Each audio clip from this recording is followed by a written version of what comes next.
అత్యధిక కాలం పాటు ఆంధ్రప్రదేశ్ ముఖ్యమంత్రిగా సేవలందిస్తున్న నారా చంద్రబాబు నాయుడు గారి తమ్ముడిగా హీరో నారా రోహిత్ గారి తండ్రిగానే ఎక్కువ మందికి తెలిసిన రామ్మూర్తి నాయుడు గారు ఒకప్పుడు ఆంధ్రప్రదేశ్ రాజకీయాల్లో ఎంతో చురుకైన పాత్రను పోషించి 1994 నుంచి 1999 మధ్యలో చంద్రగిరి ఎమ్మెల్యేగా సేవలందించడమే కాకుండా 1999 ఎన్నికల్లో అదే నియోజకవర్గం నుంచి కేవలం 2271 కోట్ల తేడాతో పరాజయం పాలయ్యారు. అంతేకాకుండా 2004 ఎన్నికల్లో తెలుగుదేశం పార్టీ టికెట్ ఇవ్వకపోవడంతో ఇండిపెండెంట్ అభ్యర్థిగా పోటీ చేసి కూడా ఏకంగా 31,525 ఓట్లు సాధించి తన వ్యక్తిగత చరిష్మాని నిరూపించుకున్నారు. ఆ తర్వాత తన అన్నయ్య చంద్రబాబు గారితో వచ్చిన రాజకీయ విభేదాల కారణంగా కాంగ్రెస్ పార్టీలో చేరిన ఆయన ఆ తర్వాత కొన్నాళ్లకి అనారోగ్య సమస్యల కారణంగా రాజకీయాలకు పూర్తిగా దూరమయ్యారు.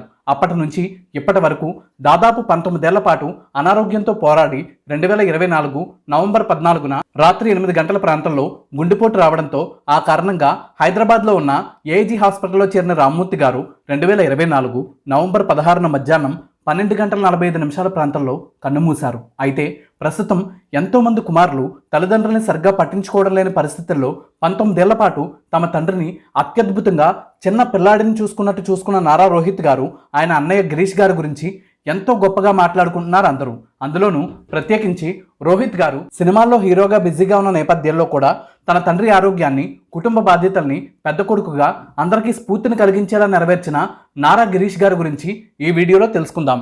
నారా గిరీష్ గారు 1983 జూన్ 28న నారా రామ్మూర్తి నాయుడు గారు ఇందిరాగారి దంపతులకి మొదటి సంతానంగా జన్మించారు. రామ్మూర్తి నాయుడు గారికి చిన్నప్పటి నుంచి కళారంగంపై, సినిమా రంగంపై మక్కువ ఎక్కువ కావడంతో ఆయనకి గిరీష్ గారిని కళారంగం వైపు తీసుకువద్దామని ఉండేది. అయితే గిరీష్ గారు మాత్రం చదువు మీద బాగా దృష్టి పెట్టారు.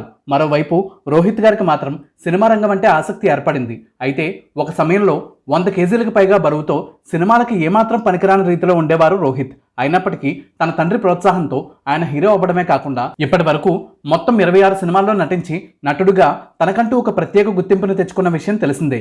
రామ్మూర్తి గారి కుటుంబానికి ఒక సమయంలో వైజాగ్లో ఫార్మా కంపెనీ కూడా ఉండేది. అయితే వివిధ కారణాలతో 2005లో ఆ కంపెనీని అమ్మేశారు.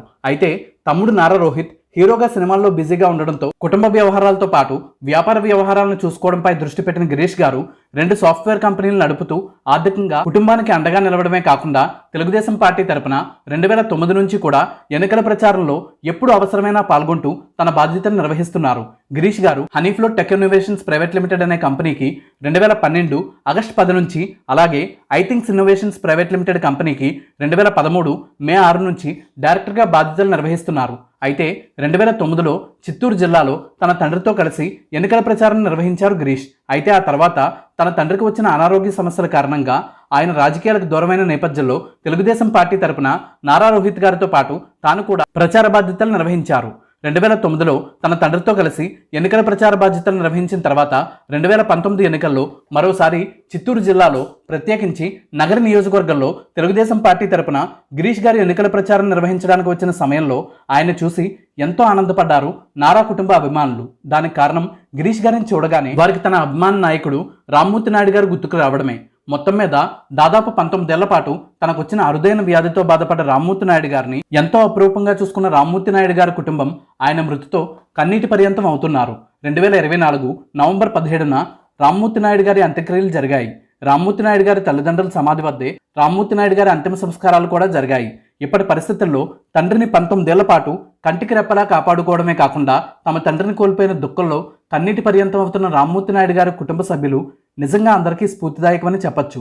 రామ్మూర్తి నాయుడు గారి పవిత్రాత్మకి శాంతి చేకూరాలని మనస్ఫూర్తిగా కోరుకుందాం.